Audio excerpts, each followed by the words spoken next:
बलमा हीरो लगेले सखी रे काला दरिया में। अरे बलमा हीरो लगेले सखी रे काला दरिया में।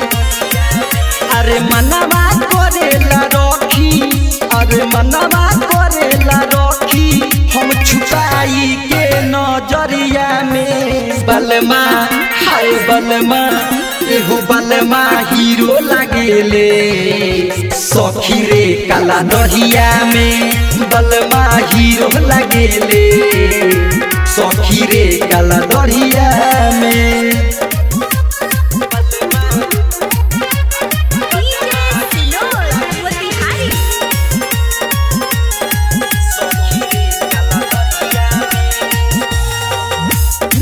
खेले बड़े बड़े कहला काला बालो पान खा के सोइया हमार करेले कमाल हो। जब जब हंसेले दिलवे में धसेले रतिया में छुप जाले, रतिया में छुप जाले सखी हमारा कमरिया में। बलमा एगो बलमा हाय बलमा हीरो लगेले सखी रे काला दरिया में। बलमा हीरो लगेले सखी रे काला दरिया में।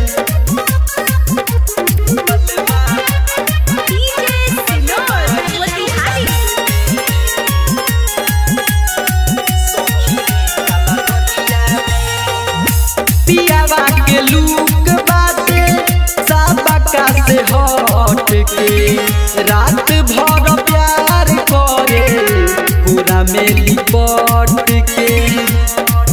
सखी रोहित के बिना मुश्किल बाटे जीना।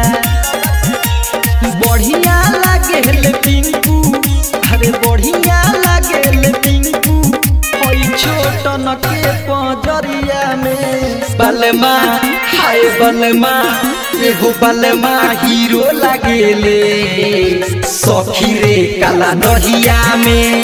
बलमा हीरो लगेले सखी रे काला दरिया में। Chaudhary films recording studio Turkaulia.